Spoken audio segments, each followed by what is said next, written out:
A wolf soulmate romance written by Clara Nightshade. Prologue. She was summoned into a world that was never meant to hold her. He was sealed away like a beast too dangerous to remember. Together, they changed everything. When modern-day trauma surgeon Dr. Marianne Hale awakens in the dying body of Lady Elyse Morn, a noblewoman in a war-torn land where werewolves are hunted, bound, and enslaved, she expects to die again. Instead, her touch shatters an ancient summoning stone, releasing Hale, a wild, wordless werewolf who imprints on her with fierce loyalty and unspoken longing. As Hale learns to restrain the frenzy that once defined him, and Marianne becomes the spiritual heart of a broken people, the two forge a fragile love, one not built on fate, but choice. Through blood, ash, and winter's silence, they must survive betrayal, war, and a world that sees their bond as unnatural. But the cost of peace may be the greatest sacrifice of all. And when destiny demands she return to the world she came from, Marianne must decide. Will she stay and fade? Or leave and forget the only soul who ever truly saw her? Chapter 1. The Body Not Mine. The first thing Marianne Hale felt was not pain, but weight, a suffocating pressure pressed against her chest, as though someone had strapped iron plates to her ribs. Cold seeped into her bones from the stone beneath her. Her limbs trembled with fatigue that was not hers. Her lungs refused to draw a full breath. It was only when she blinked into the twilight haze that she realized she wasn't lying on an ER floor, nor was this the hospital bed she had collapsed on during her night shift. She was somewhere else, somewhere wrong. The ceiling above her was dark wood crisscrossed with soot-stained beams. It smelled of smoke and dried herbs, and something sharper metallic, iron-sweet. Blood. Panic curled like smoke in her throat. She sat up abruptly and gasped as a sharp pain lanced through her shoulder and spine. Her hands flew to her chest instinctively. Too small, too frail. The weight she'd felt was real. It wasn't pain but weakness. Her fingers clutched at fabric far too fine, embroidered with silver thread and laced tightly around her ribcage. A mirror stood against the far wall, cracked and rimmed in frost. Her reflection blinked back at her, not her face. The woman staring at her was younger, maybe 19 or 20, with pale, hollow cheeks and a tangle of silver blonde hair cascading past her shoulders. Her skin, moon pale, was stretched to thin over prominent bones. Her eyes, a deep gray tinged with violet, were too wide with confusion. No, no, no, no. Marianne staggered to her feet, nausea rising in her throat. She had seen this face before on a patient's chart. Elyse Morn. The name flashed and widened in her mind. Some noble woman. A fragile girl. She remembered the historical files, the field research she'd read after her time volunteering in Eastern Europe. Elyse had died. A noble house had vanished after a rebellion near some god's forsaken mountain. What the hell was going on? She took 2 unsteady steps and caught the edge of the table for balance. Her gaze fell on the stone resting atop a thick leather tome, no larger than a clenched fist. Its surface shimmered with purple veins that pulsed faintly, like a heart barely beating. The moment her hand touched it, heat flared, uncracked. A jagged light tore through the stone like a lightning bolt. She barely had time to cry out before it exploded into a mist of violet sparks. The air warped. The smell of charred fur and ozone filled the room. Then something growled, low deep. A sound pulled from the belly of the world. From the swirling remnants of the shattered stone emerged a creature. At first Marianne couldn't process what she was seeing. It was enormous, hunched like a man but covered in fur the color of storm clouds. Long limbs corded with muscle. Black claws dug into the stone floor, leaving rivulets where they scraped. Its head was unmistakably lupine, long snout, flared nostrils, and eyes like molten silver locked directly on her. The beast dropped to all fours and took 1 step forward. She should have screamed, should have run. But Marianne was a doctor first, and even now, every instinct screamed not fear but assessment. The creature was injured. Its right forelimb hung at an awkward angle. Blood stained the fur around its ribs, and its breathing was ragged. She moved before she thought better of it. "Don't come closer," she said, her voice hoarse but calm. "You're hurt." The creature snarled but hesitated. It cocked its head, ears twitching. "I won't hurt you," she whispered, as if understanding the shift in her tone. The werewolf crouched lower, its claws flexing. The silver in its gaze dimmed, confused, wary. Marianne knelt. Her joints screamed in protest, the borrowed body too weak to bear much strain. Still, she extended her hand slowly, palm up. "I'm not your enemy." A long moment passed, the tension like a bowstring pulled tight between them. Then, tentatively, the werewolf stepped forward. The stone under its paws cracked again. With each movement, it winced, low whines escaping its throat. It came to a halt just inches from her outstretched hand. Its snout dipped toward her wrist. She could feel its breath hot, uneven, tinged with blood. She expected teeth. Instead, it pressed its muzzle to her skin. Warmth. A pulse. A jolt in her chest like the summoning stone had flared again. The creature collapsed beside her with a grunt, folding its wounded limb beneath it. Marianne's heart pounded as she reached for the broken ribs, her fingers gentle against blood-matted fur. "It's okay," she whispered. "I've got you." She didn't know what she was saying. She didn't know who or what this being truly was. But in that moment, it was not a monster. It was just a wounded thing. Alone.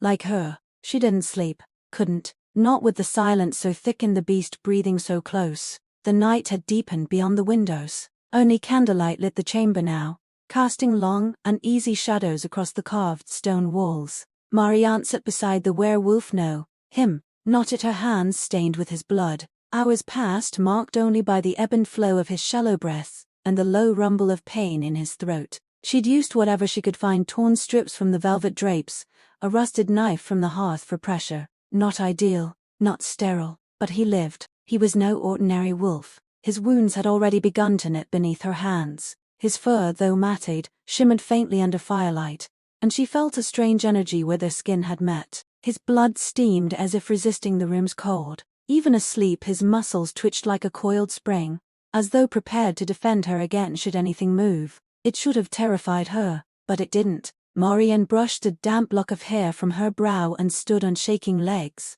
The body she inhabited, Lady Elyse, was pitifully frail. Her breathing grew ragged after only a few steps toward the window. Through the narrow slit, the world outside flickered with snow and moonlight. A forest sprawled beyond the keep's crumbling walls, dark and endless. Where am I? Not just Thorn Wall Keep.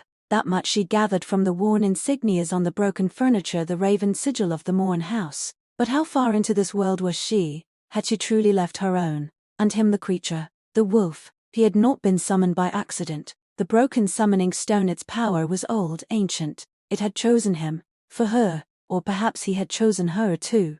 A sound stirred behind her. Marianne turned quickly. The beast was awake. He didn't rise, just lifted his massive head, silver eyes tracking her every movement. They no longer blazed with threat, but something deeper, curiosity, recognition. "You're conscious," she said quietly, staying near the wall. He growled low in his chest. "Don't," she whispered, hands half raised. "I'm not your captor." The beast blinked slowly. Then, to her astonishment, he lowered his head, submissive. Not completely, not like a dog, but not hostile either. It was an acknowledgement. "I'm Marianne," she said, touching her chest. "Marianne." His ears twitched. He let out a breath like a long exhale. "And you?" she asked, crouching slightly. "Do you have a name?" He didn't speak. Of course he didn't. His throat moved, but no sound came. She watched his jaw shift, and for the first time, she noticed a jagged scar cutting across the side of his neck, old, deep, as if someone had once tried to silence him for good. Her heart clenched. "You can't talk, can you?" she murmured. The werewolf's sighs darkened slightly. He turned his head away, as if ashamed. "It's okay," she said softly. "I'll speak for both of us. Until you can." The wind howled beyond the window. A distant howl answered it, one not from him. Her gaze darted to the shadowed trees outside. Something moved there. A presence. Multiple. She rushed to the door and pressed her ear against it. Voices. Men, human. Footsteps in armor. Steel against stone. "They're coming." She turned to the wolf. His ears were already alert, his body rising with impossible speed despite the pain. "We have to go," she whispered. He growled. Not at her, at the approaching noise. She saw it then, the flicker of rage in him, the primal need to defend. He stepped in front of her, lips curled, claws ready. "No, don't fight them," she said. "They'll kill you." He looked at her sharp, penetrating. Then, with shocking gentleness, he nudged her toward the shattered wall behind them. "Escape. Together." Marianne nodded once, heart thundering. She pulled on a cloak that once hung beside the door and staggered to the hole the stone's explosion had blown through. He followed, silent as mist, shadowing her every step. She could feel his heat behind her, like a shield. One leap and they were out, falling into the cold night. Snow crunched beneath her boots. She nearly stumbled, but strong arms, his arms caught her. He didn't wait. With her tucked carefully into his arms, he ran, through the frost-laced woods, beneath bare, reaching trees, over rocks slick with ice. Her breath left her in huffs, eyes tearing from the wind, and yet in his arms she felt no fear, only flight, only freedom, only him. And deep within her chest, something glowed, a warmth that hadn't been there before, something ancient and wild that pulsed in tandem with his heartbeat, as though part of her had finally remembered what it had forgotten. Not just survival, not just escape, it was the beginning. Chapter to the wild between us.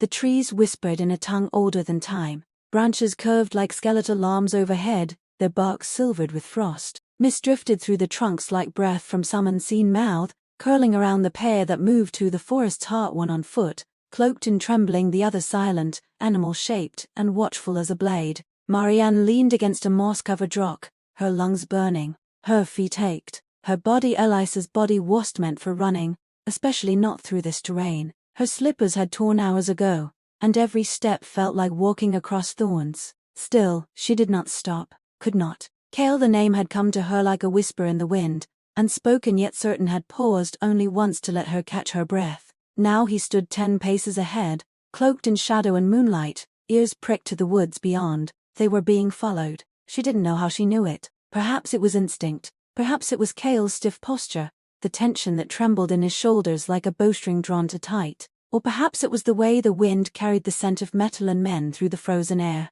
Marianne pressed a hand to her side. The ache there was real and worsening. "We need shelter," she whispered. Hale turned. His gaze swept over her, pausing at her pale face and bloodless lips. Without hesitation, he strode back and crouched low. His eyes met hers, then he nudged his shoulder against her legs. She blinked. "What? No. You can't carry me again," he growled, not threatening, exasperated. "I can walk," she insisted, even as her knees threatened to betray her. Another growl, louder. "Fine," she muttered, sliding carefully onto his back. "But don't think this means I'm helpless." His rumble of amusement vibrated through her bones. They moved again. The forest grew thicker, swallowing the moon. Vines draped over ancient stones, and crooked trees stood like forgotten sentinels. Hale's pace remained steady, even with her on his back. She tried not to think about how warm he was, or how his breathing had begun to sync with hers, calming her pulse without her meaning to. She shouldn't have felt safe,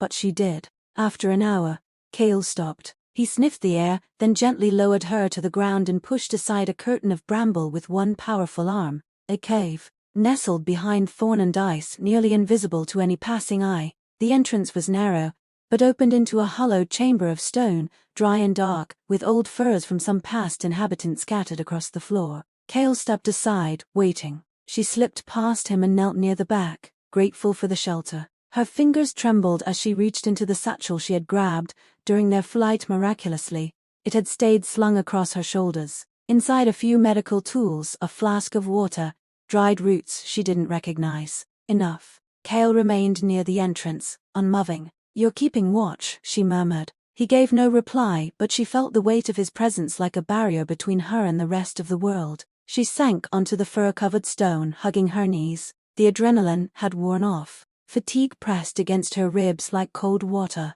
Everything ached, her body, her head, even her memories. How long could she survive here? This world didn't belong to her. Its laws, its people, its violence, it was all too much. But when she glanced at Hale, framed by shadow and starlight, something stilled the panic. He wasn't from this world either, not fully, not anymore. They were both strangers in the same story, and that, somehow, made the cold a little more bearable. The cave was still, save for the quiet crackle of embers. Marianne knelt near the fire Hale had built without flint, without wood, with only his hands and the shattered remnants of the stone she now kept tucked in her bag. The flame had not behaved like normal fire. It danced lower, burned cooler, yet gave off a strange blue hue that lit the stone walls like ghost light. She stared into it, trying to understand what kind of world obeyed laws so different from her own. Fire from nothing, wolves that walked like men, magic that spoke in broken light. Hale sat just beyond the ring of warmth, crouched low with his back against the stone.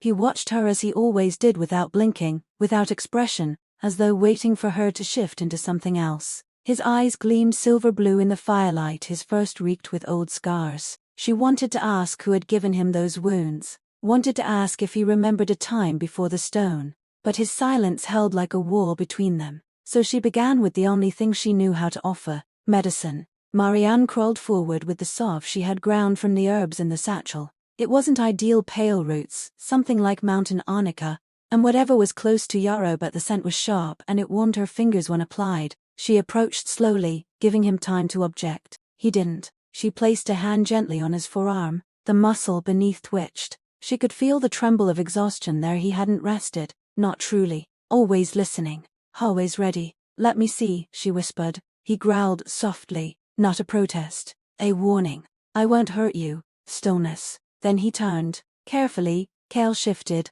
exposing his wounded side to her touch. Beneath the thick fur, the gash was closing but not cleanly. Blood matted the dark hair in clumps, and it radiated from the flesh. Infection. His body was healing fast, but not well. She dipped her fingers in the salve and pressed them gently to the wound. Hale flinched, then stilled. She worked quickly but with care, smearing the balm along the torn muscle, using her thumbs to ease out the stiffness. The silence was not empty. It pulsed with breath, heat, and something unsaid. She could feel his eyes on her face. "You're strong," she said softly, "but strength alone doesn't keep wounds from festering." A pause, then a soft huff of air from his nose. If she hadn't known better, she'd think it was amusement. She met his gaze. "You understand me, don't you?" Hale didn't nod, didn't move, but his pupils contracted, and his chest rose slightly. Recognition. "I'm not from here," she said, voice barely above a whisper. "I don't know what the hell happened or why I ended up in this body,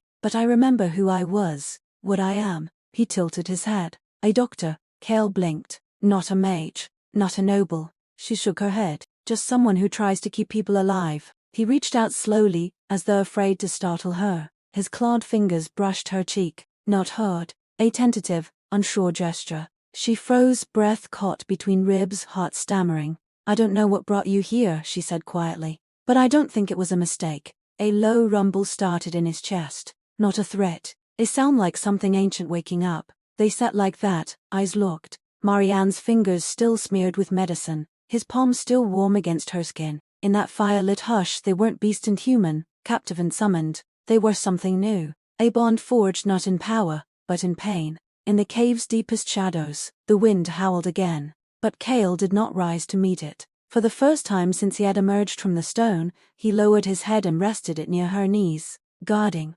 trusting, choosing. Marianne reached for her cloak and draped it over both of them. As her eyes fluttered closed, she whispered a promise into the darkness. "I'll keep you safe too." Chapter 3: A language of teeth and silence. The morning came not with light, but with fog. Ashvale's winter sun did not rise so much as bleed pale silver into the mist, casting everything in a dreamlike hush. The forest breathed around them, its canopy letting in narrow shafts of light like spilled moonlight. Ice glittered on the ferns. Snow dusted the trunks of elder trees. Marianne stood outside the cave with a borrowed spear in hand, though she could barely hold it upright. Hale had crafted it for her the night before, carving the wood in patient, deliberate strokes with claws sharp as razors. He had lashed stone to it with sinew and bark, bound tight with care. A weapon, or perhaps a talisman. He had given it to her without a word. She clutched it now as if it could anchor her to the ground, as if it could make her feel less breakable in a world that had no place for weakness.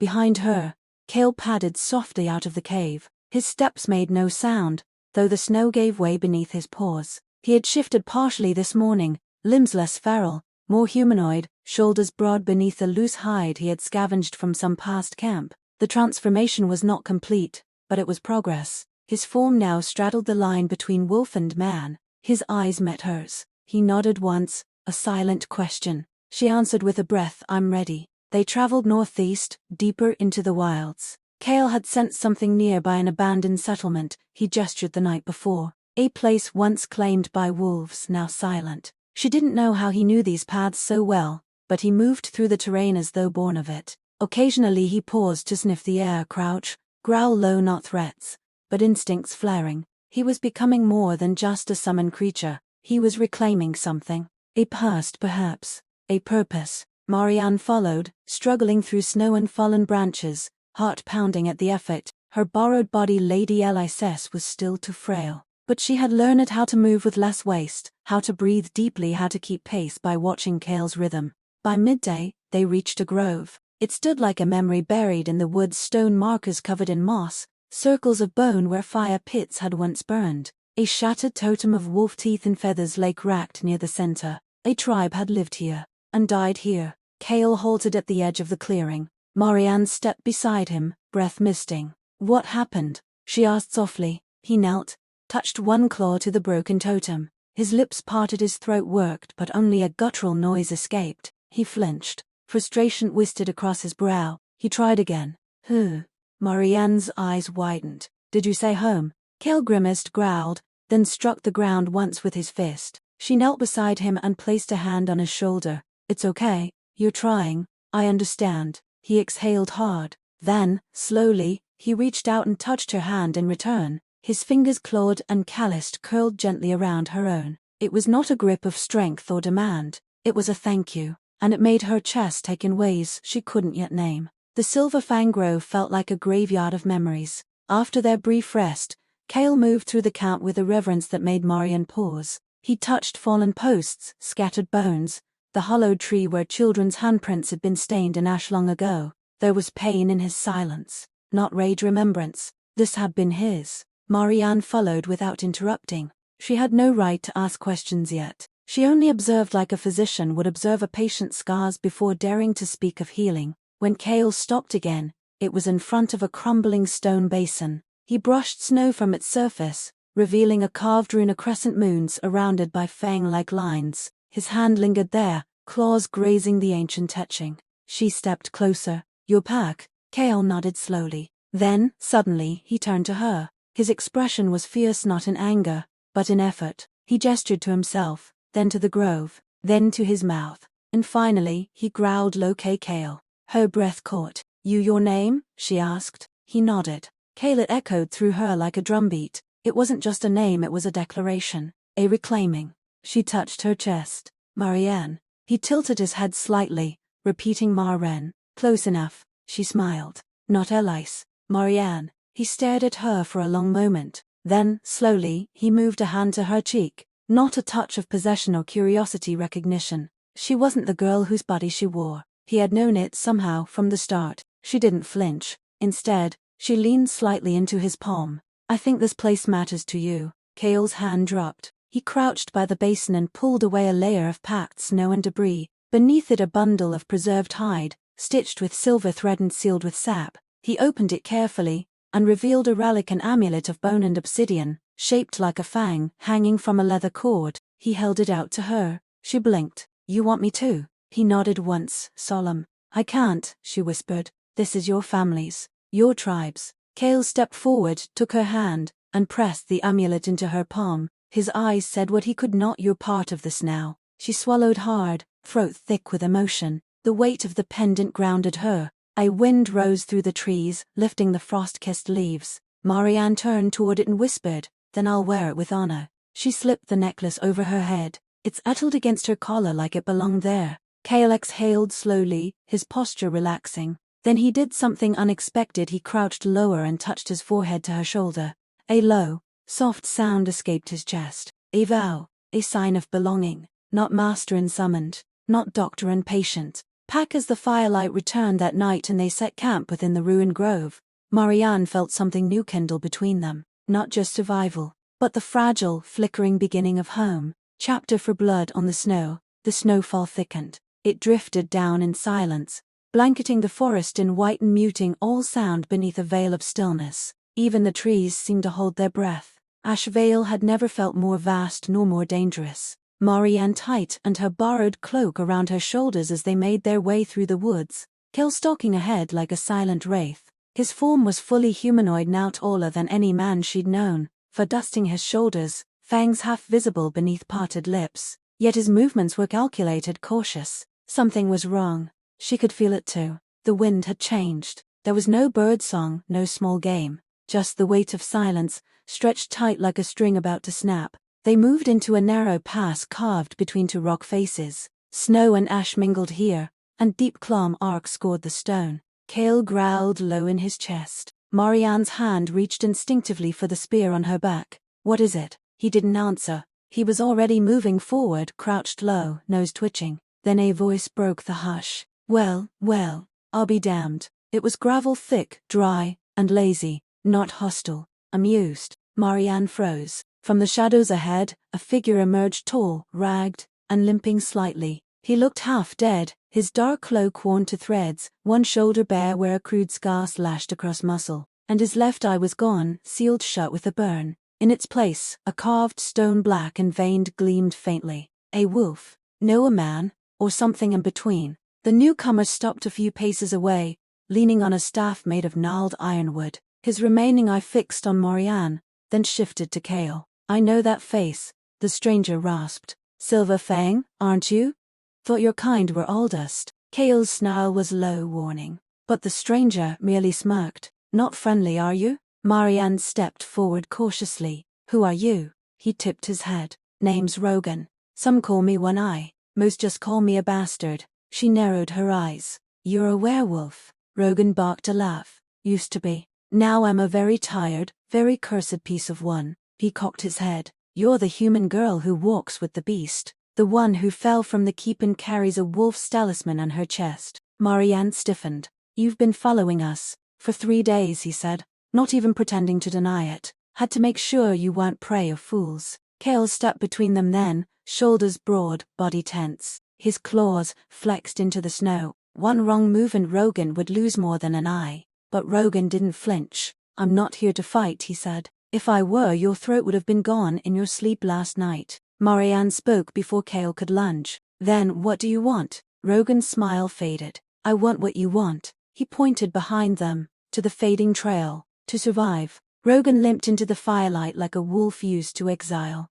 By dusk, the three of them had circled back to the grove, wary of further tracks along their trail. Hale hadn't spoken a sound, only watched Rogan like a hawk waiting for it which to sharp. But Marianne sensed it. Rogan wasn't here to kill. He was here because he had nowhere else left to go. They sat in a triangle around the blue-flamed fire. Snow hissed as it melted on the stones. The silence stretched until Rogan finally broke it. Never thought I'd see another silver fang alive, he said, chewing on a strip of dried root he'd scavenged, let alone one bonded to a soft-voiced human girl with healer's hands. Hale growled, low and steady. Rogan snorted. Easy, pup. I'm just pointing out what everyone else will say out loud once they see you. Marianne leaned forward. Bonded? Rogan lifted his single brow.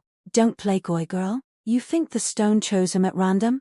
Those relics don't wait for just anyone. Marianne reached for the talisman at her throat, fingers brushing the carved fang. I didn't mean to summon him. I was trying to figure out what was happening to me. One moment I touched the stone, then he appeared. And didn't rip your head off, Rogan added. Which, if you knew what kind of beast Hale used to be, is miracle enough. She glanced at Hale. He didn't deny it. Rogan tilted his head. He's calmed for you. That's not nothing. What do you mean? Marianne asked. Calmed how? He hasn't frenzied, Rogan replied, gesturing with his root-stained fingers. He hasn't torn anything in half. Hasn't tried to mark territory with blood. You know how many wolves lose themselves to instinct the moment they're wounded and dragged into this world against their will. Her voice was barely above a whisper. He's not a beast. Didn't say he was, Rogan said, softer this time. But frenzy don't care about hearts. It only knows pain and blood. Hale shifted slightly, his gaze distant. Ash fell from the fire, sparking blue as it touched the frost. His body radiated tension, shame maybe,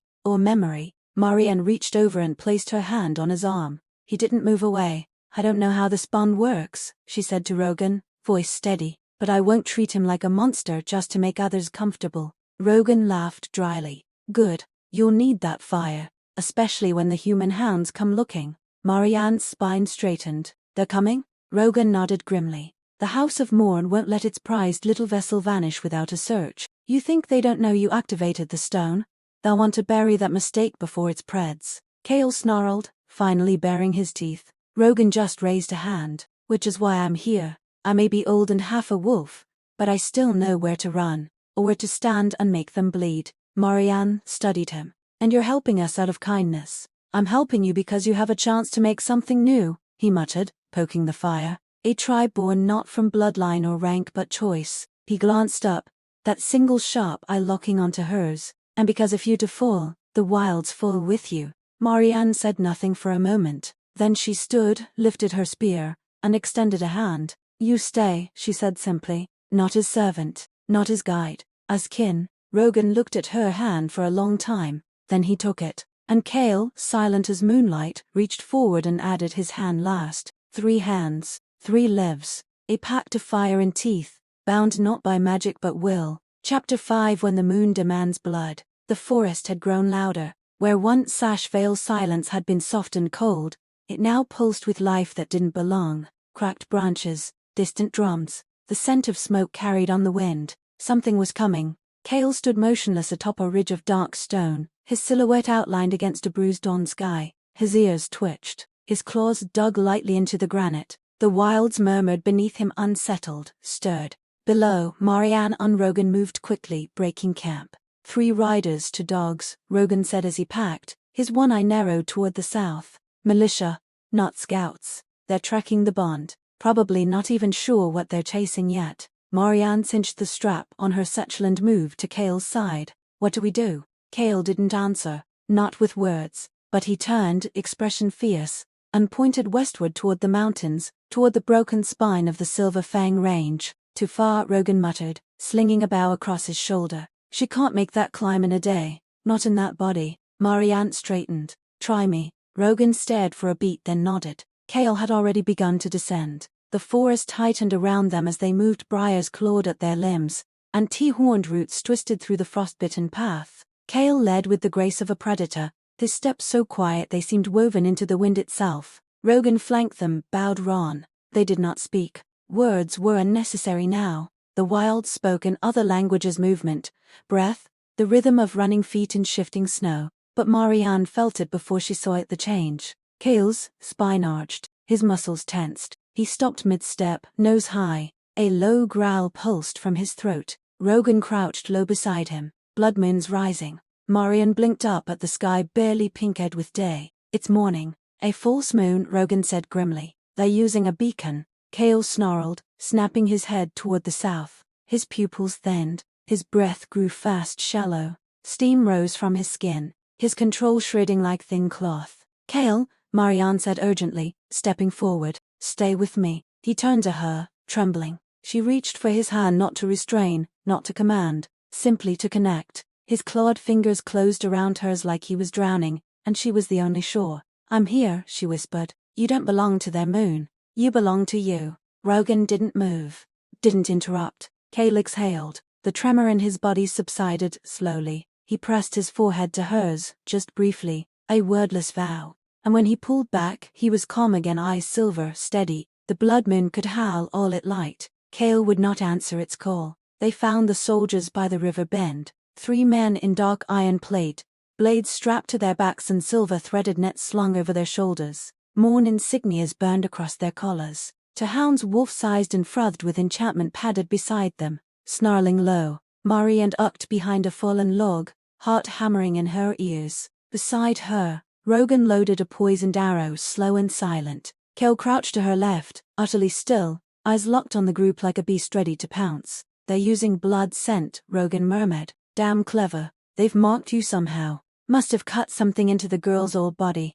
Marianne's stomach twisted. Can we shake it? No, Rogan, no, ket the arrow. But we can end them before they see us. Hale's breath came harder now, nostrils flaring. The moon's false coals still tugged at him. Marianne could see it in the tension of his limbs, the gleam in his eyes. But he hadn't frenzied. He was waiting for her signal. She turned to him and met his gaze. You don't have to kill unless it's necessary. Hale didn't nod. He just touched her wrist, then rose, and vanished into the trees. Rogan looked after him. You just gave a wild wolf permission to hold back. I gave him a choice, Marianne whispered. Moments passed, then chaos. A scream tore through the air, sudden and sharp. One of the hounds yelped. Its body thrown 20 feet into the underbrush. Steel clashed. The soldiers shouted commands, blades flashing in panic. Rogan loosed his arrow. It ailed clean and quiet, landing in a soldier's throat. He dropped soundlessly. Marianne stayed low, breath caught in her chest. She could only catch glimpses through the trees. Hale's blurred form, leaping, striking, dodging. The second hound lunged, snapping jaws at his flank. But Hale was faster. He seized the beast mid-air and twisted. Bones snapped. Blood sprayed the snow. Only one soldier remained, now backed against the river's edge, sword trembling in both hands. Hale stepped into view, soaked in blood but calm. His chest heaved but his eyes were clear, focused. The man spat. "You're just a dog," Hale growled, and then Marianne stepped out of the brush. The soldier turned, startled. She raised her hand. "Leave now. Drop your sword. Tell them we were never here." He hesitated. Hale did not. With one motion, he knocked the man out cold. Not a kill, just a message. Rogan whistled low from the tree line. "He's learning restraint." "He never needed permission to kill," Marianne said. "But maybe he needed permission not to." Hale came to her, slow and wary, blood steaming on his arms. He lowered his head, waiting ashamed.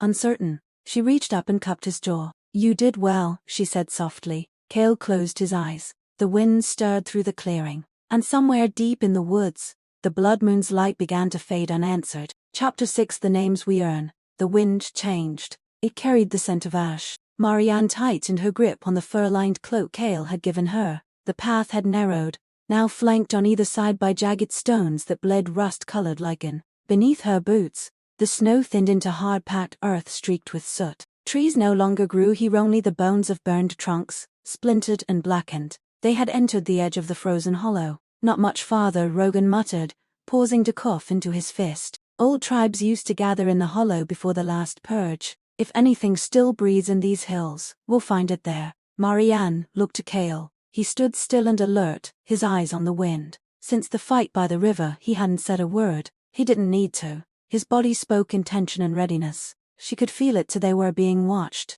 Hale held up one hand, stopped. Marianne and Rogan obeyed immediately. A low sound echoed from the cliffs, almost like a howl, but not one of pain or warning. A summon. Within seconds, movement erupted from the rocks above. Figures leapt down, wolfkin with armor stitched from hide and bone, their eyes glowing with moonlight, spears aimed, claws ready. 1, 2, 5, a dozen surrounded them. None attacked. Then came a voice, female and firm, though gravel thick with age. "Hale Silver Fang," it said, not with fear but weight. A figure stepped through the semicircle. An elder wolf, taller than Marianne, but hunched with years and war. Her fur was streaked with white, her left ear missing, and tattoos marked her neck. She carried no weapon. "You wear no crest," the elder said, approaching Hale. "And yet your scent bleeds with the blood of the old line." Hale bowed his head. Marianne looked between them, uncertain. The elder turned to her next, eyes narrowing. "And you? Human? Witch?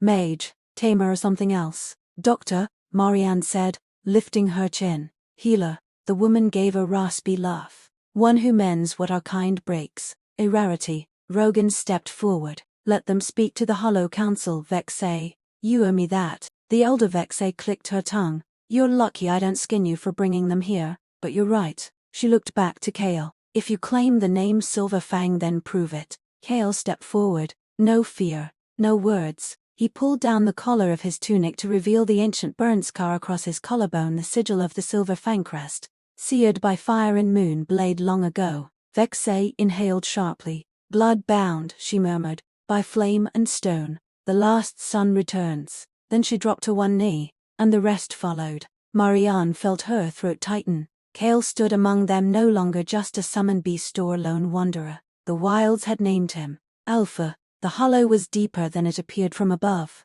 Vexay led them down a spiraling path of carved stone stairs, beneath the ruined shrine of some long-forgotten wolf god. The air smelled of damp ash and iron, and old fires that had once burned not to warm but to purify. The council of the hollow waited in the cavern below, 5 figures, some young, some ancient, each bearing marks of a tribe now lost or scattered. A circle had been drawn in blood-dyed ash on the floor, and in the center 2 stones, one obsidian, the other moon-white bone. Hale stepped into the circle without hesitation. His broad shoulders were backlit by the flickering torchlight. He hadn't spoken, but he had no need to. His very presence filled the chamber like thunder before a storm. Marianne and Rogan remained at the edge, silent. A middle-aged counselor with a scar running from chin to temple spoke first. "Silver Fang has no standing." His line was broken. Another counselor, an elder with frost-blind eyes, murmured, "And yet the mark burns on his flesh. He is blood-bound to a human." The first snapped.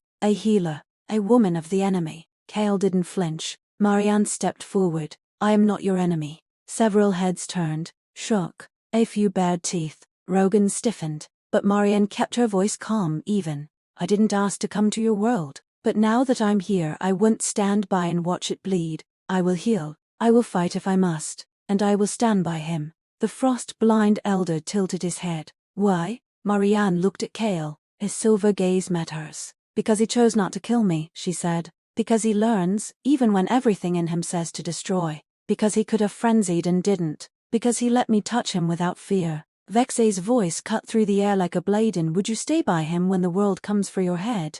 Yes, Marianne said. Hale's breath hitched barely, but she heard it. One of the younger counselors stepped forward and placed the moon-white bone into the circle. Let him choose. The ritual was old, Rogan had whispered earlier. A test not of strength, but of self. One stone lead to blood, the other, to unity, a future, an Alpha's path. Whichever Hale crushed would declare what kind of leader he would be. Hale looked at both stones. Then slowly, he reached down. His hand hovered above the obsidian stone, the old path. Revenge, fury, isolation. Then shifted, and crushed the bone. The snap echoed like a gunshot. Gasps rang out. Silence followed. Then Vexay nodded. Let it be known. Hale of the Silver Fangs does not lead with teeth alone. He leads with restraint. She turned to Marianne, and the healer is his choice. Hale stepped toward Marianne, his chest rising and falling like waves pulled by moonlight. He extended a clawed hand. She placed hers in it. And before the eyes of the wild tribes, before the forgotten gods and the ghosts in the stone, they stood together, chosen. Chapter 7. The storm before the bond. The days after Hale's recognition passed like a strange dream, quiet, heavy with tension. Though the tribes had accepted him as Alpha, the unity was brittle. Some wolves bowed out of fear, others out of memory, a few out of hope. But not all accepted her. Marianne knew it from the eyes that followed her when she walked the hollow paths alone, from the whispered words in the tongue she had not yet learned. She was the anomaly, the healer in a world of scars, the human woman bonded to a leader born of fang and fury. Still, she did not waver. She stitched wounds, brewed root broths to soothe burning limbs, studied their ways with quiet patience and asked nothing in return. And slowly, grudgingly, the wolves began to nod when she passed. One evening, after she had packed salves for an injured scout, she found Hale sitting at the mouth of the hollow, where the mountain wind swept down cold and wild. His cloak billowed behind him, hair tousled, muscles tense. She sat beside him in silence. He didn't look at her, but his body was different, restless, like something inside him was churning too fast beneath the surface. Is it the moon again? She asked gently. Hale didn't reply, but she could feel it. His hand clenched. The ground beneath them trembled as his claws scraped stone. His breaths were harsh and uneven. I know it pulls at you, she whispered, but I'm here. He turned to her then, and there was something wild in his eyes. Not madness, not rage. Need round unfamiliar. Instinct, sharpening like a blade. Marianne's breath caught, not in fear, but in recognition. He reached out, then pulled his hand back sharply, growling low in his throat. His control snapped taut like a fraying thread. You're fighting yourself, she said, but you don't have to. Hale surged forward, grasping her shoulders, then stopping just shy of her skin. His breath was hot, ragged, his forehead pressed against hers. She closed her eyes. I trust you. Her words trembled into the air between them. Hale inhaled sharply, then slowly his grip softened. His claws retracted. He pulled her into his arms instead, not to claim, to shield. He buried his face in the crook of her neck and trembled once, and she held him, stroking his back, heart beating not in fear, but in fierce, aching empathy. Whatever war he fought inside, she would not abandon him to it. They did not move for a long time. The wind howled through the mountain passes, but Hale's breath gradually slowed, sissening with the rhythm of Marianne's heartbeat. His strength coiled around her, not possessive, but protective, like a wall built of muscle and will. Beneath his trembling, there was something fragile and raw, something that asked, will you still see me, even like this? Marianne didn't pull away. She let her fingers glide over the curve of his spine, each scar a story she hadn't yet been told. His body was built for war, but in that moment he leaned on her like a man with nowhere else to rest. She whispered, you don't have to be perfect, you don't have to be safe, just be real. Hale's head lifted slowly, his silver eyes searched hers. There was heat there and confusion, and something close to reverence. He opened his mouth, lips parting around a sound broken, soft. Stay. It was the first full word he'd ever spoken aloud. Marianne's throat tightened. Yes, she said, I'm not going anywhere. His hand lifted, brushing a stray lock of hair from her face. She didn't flinch. She didn't blink. And when his forehead pressed to hers again, it was different than before, gentler, slower, deliberate. He could not speak the language of love in words, but she was beginning to understand his dialect, breath, body, gesture. Hale did not kiss her, not yet, but his thumb grazed her cheek like a vow, and in the silence that followed, a bond formed stronger than blood or prophecy. From the shadows beyond the ridge, Rogan stood silently watching. He did not interrupt, but the frown on his face deepened. Later that night, when the torches were low and the wolves curled in quiet huddles of fur and breath, Rogan approached Marianne alone near the embers of her fire. "You need to be careful," he said, voice low. Marianne looked up from where she'd been grinding herbs. "Of Hale?" Rogan shook his head. "Of yourself." She arched a brow. "That's cryptic, even for you. You're binding your soul to something that doesn't know how to let go," he said. "Wolves like him. Once they choose, it's not love, it's devotion. There's no undoing it. No gentle escape." Marianne's hands stilled. "Are you warning me?" she asked, "or mourning me?" Rogan's one eye softened, just for a breath. "Both." She smiled faintly. "Then, let it be devotion. I've never been chosen like this before." Rogan said nothing, but when he turned, the scar at his neck caught the firelight, and for the first time she wondered what he had once lost, and whether he too had chosen someone across the great divide of species and war. That night Hale lay near her, not touching, but close enough that she felt his warmth in the dark. And though the moons rose high above the hollow, reed and full and dripping with the promise of blood, neither of them stirred, not in fear, but in quiet, unspoken understanding. They would rise or fall together. Chapter 8: The Price of the Alpha. The hollow burned before the sun could rise. It began with a howl, ragged, broken, not from one of theirs. Then came the clash of metal against stone, the screams, the smoke. Marianne woke to chaos, torches flying, wolves snarling, pups crying. The sharp, acrid scent of magic burned in the air. She ran barefoot from her den, Hale already gone. Rogan met her halfway, blood streaking his shoulder.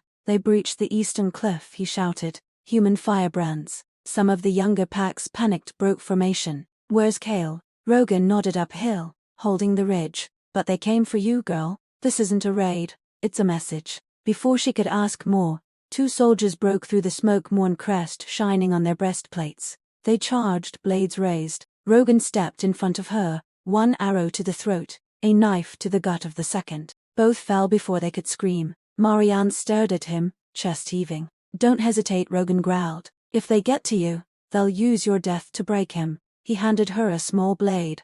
"Don't die easy." She nodded, fingers closing around the hilt. Then Hale arrived. Blood slicked his chest. His eyes gleamed like silver fire. In one hand he held a torn standard, Morn's sigil, burning. In the other he dragged a man by the collar, a captain, barely conscious. When he saw Marianne, he stopped, crossed to her in 3 steps. Not a word, just a look. Then he cupped her face and pressed his forehead to hers again, fiercer this time, his breath hot with fury, his whole body vibrating with controlled rage. She touched his wrist. "I'm safe." It barely calmed him, but he stepped back, lifting his head to the wounded wolves gathered below. Hale let the soldier fall. Then he howled, not in pain, not in fear, but in challenge. It echoed across the cliffs, silencing the screams rising like thunder through the valley. Rogan muttered, "Well, damn, he's going to make them choose." Vexe emerged from the smoke, limping, a blade in one hand. "They already have." Behind her came wolves, old, wild, and fierce, rallying around Hale. Others knelt. Some wept. The hollow had been wounded, but it would not fall, not while Hale still stood. The council chamber was in ruins. Smoke railed from the collapsed arch above, where wolves had once gathered in tense unity. Now, the scent of blood soaked the earth. The wounded were being tended to outside. The dead had been laid in rows, their bodies wrapped in cloth and fur. Hale stood in the center of the rubble, silent. He hadn't spoken since the battle ended, not even to her. Marianne approached slowly, her boots crunching through broken stone and ash. "Hale." He turned to face her. Something was different in his eyes, still wild, still blazing, but heavier. He had seen too much death, carried too much weight, led for the first time and paid the cost. "You held them together," she said. "You didn't lose control." Hale's jaw clenched. He pointed to the dead, then to himself. A guttural noise escaped him, almost a question, almost a plea. Marianne reached for his hand. "This isn't your fault." He didn't pull away, but he didn't believe her either. I saw you spare that captain, she continued. You could have torn him apart, but you didn't. Cale closed his eyes, pained. He was the one who led the raid, she said. You know that, don't you? Cale nodded. Then why didn't you kill him? He opened his mouth, and spoke not in words but sounds shaped by will. Not enough. It broke something in her. Not enough blood. Not enough death. Not enough revenge to make the pain go away. Marianne stepped forward and placed her forehead against his chest. If you start measuring justice in blood, Cale, there will never be enough. His hands trembled at his sides. Then slowly he wrapped his arms around her. She felt him breathe deep, unsteady. He was breaking. Not into pieces, but into something new. Outside, Rogan barked orders, gathering survivors. Vexay limped through the wreckage, her sharp eyes softer now. They're watching him, she said quietly, standing beside Marianne. He's becoming what we feared, and what we hoped. Marianne looked up at Cale, whose arms were still locked around her. He doesn't want to be feared. No. Vexay agreed. He wants to be chosen. Then she stepped back into the ashen silence. And Marianne whispered into Cale's ear, then let me choose you. Again. Every time. Even when it hurts. Cale did not answer, but his grip tightened, and in the shattered hollow, surrounded by blood and fire, something ancient and sacred stirred. Not a bond of magic, a bond of choice. Chapter 9. The death of the girl called Elyse. They gathered beneath the red sky. Not all who came to the hollow's edge were allies. Some came because they had no other place to run. Some came to challenge Cale's claim, and some came simply to watch him fall. The ritual stone stood cold and silent in the center of the ash-cleared glade, its surface cracked by generations of fury. Symbols carved by tooth and claw glowed faintly in the fading light. It was here that the trial would begin. Vexay's voice rang out first, firm and without mercy. Let all who bear a crest of fur or fang witness. Cale Silverfang must prove himself by right of law, not through birth, not through bloodshed, but by sacrifice. A murmur rippled through the crowd. Even Rogan looked uneasy. Marianne stood at Cale's side, arms folded over her chest. She had refused to wear ceremonial silks, refused to sit in the healer's tent. She would stand. She would see this through. Sacrifice, she whispered. What kind? Vexay's gaze fell on her. He must give up what roots him. Rogan stepped forward. Don't be cryptic, old wolf. Say it straight. Cale stared at the ritual stone. Silent. Still. Vexay lifted her chin. The summon must choose freedom or the bond. Marianne's blood turned to ice. What do you mean? She asked, her voice brittle. His strength, his clarity, his restraint comes from you, Vexay said. The bond with you steadies him.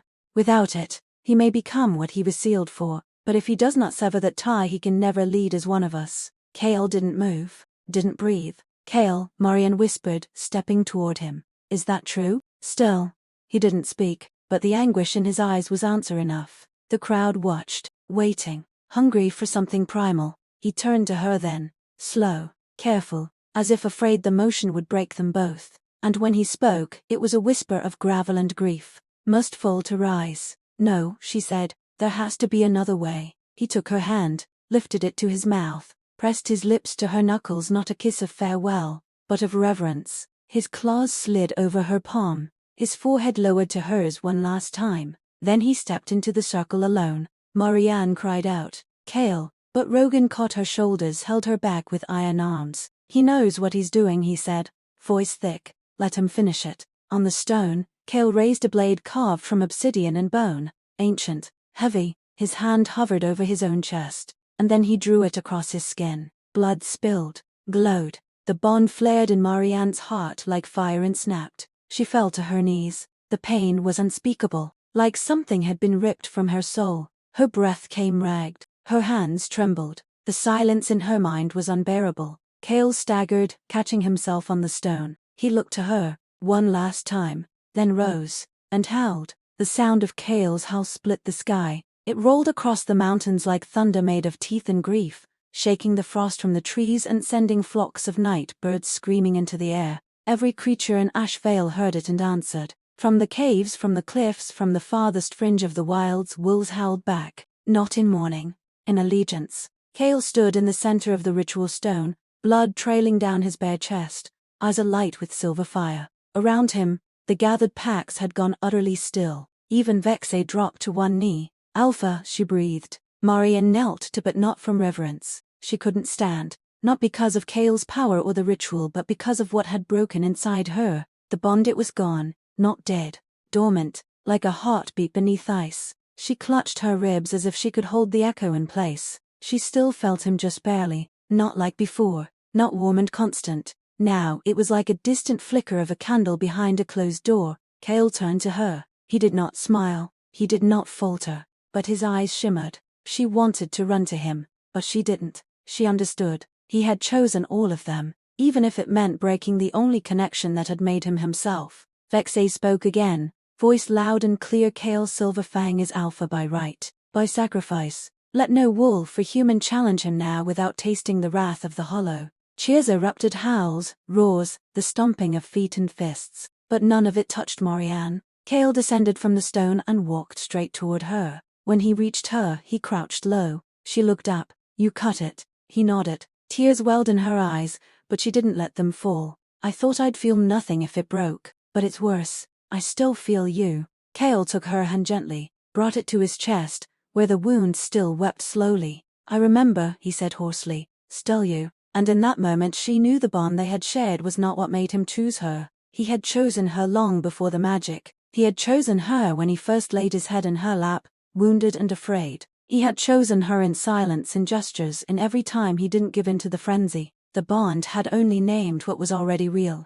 Now, without it, it was still real. Rogan approached behind them. It's done. The humans won't dare attack now, not with half the tribes uniting under one howl. But the girl's time is running out, Vexay said quietly, stepping beside him. Marianne looked up sharply. What? Vexay pointed to her. No, to her body. That form was never meant for this world. It's fraying. You've lasted longer than any outsider I've seen, but your soul's fading. Kale's hand tightened around hers. Marianne exhaled slowly. Then let me finish what I came here to do. She rose to her feet, shaky but steady. I'll see this through. With him. Kale pressed his brow to hers one last time that night, not in farewell, but in recognition. He was alpha now, and she, though fading, was his heart. Chapter 10. The world without you. The first snow of spring fell. Reed. It wasn't blood, just ash from the final pyres, floating on the breeze like the memories of what had been lost. The hollow was quiet, rebuilt, guarded by wolves no longer afraid to walk in daylight, but the heart of it stood still. In the ceremonial chamber where she had once knelt beside Kale, Marianne now lay wrapped in fur and fading light. Her breaths came thin and slow. Her limbs no longer obeyed. The body that had once been Elyse Morn was shattering from within. She could feel her mind slipping, moments staring loose like petals in wind. Names, smells, colors all becoming blurred. Kale sat beside her, unmoving. He hadn't left her side in 3 days. The alpha of the hollow, feared across the wilds, revered by 10 tribes, held her hand like a dying man clutching his last tether to reason. Vexay stood near the doorway, arms folded. She doesn't have long, she said softly. Kale did not answer. She saved us. She saved you. But she's not of this world. You knew this would happen. Still, silence. Rogan entered next, older than ever, a long scar running down his cheek from the last battle at Bleeding Hill. He walked with a limp and carried something wrapped in velvet. She deserves a choice, he said. And you still have the stone.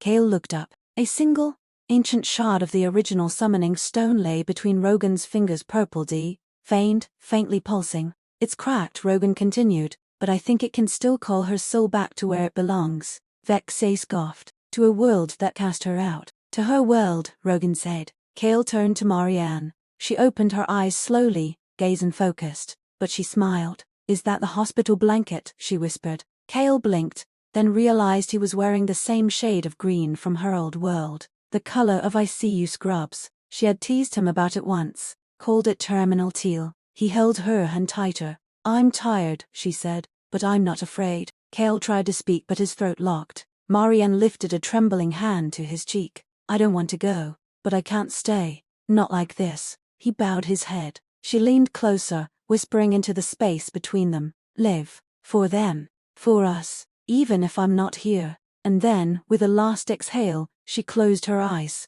Her body stilled. The bond broke quietly, like the hush between heartbeats. Kale didn't howl. He simply pressed his lips to her brow, stood, and walked out into the snow. 1 year later, the world had moved on, or tried to. In the hollow, Kale ruled not with fury, but with stillness. He led the tribes with sharp eyes and steady hands, taught them restraint without weakness, pride without cruelty. His presence alone was enough to quiet disputes. Some said the frenzy had left him. Others whispered he had buried it beside the girl who taught him peace. But those closest to him knew it hadn't left. He simply chose not to answer it. Each day he stood by the stone grave beneath the flowering ash tree where fangs and feathers hung like prayers. No one disturbed him there. Not even Rogan, now silvered and half-blind, who kept to the watchtower. Not even Vexay, who carved stories into the hollow's walls so they would never be forgotten, because they all knew. Hale waited. In another world, in a quiet, fluorescent-lit hospital room,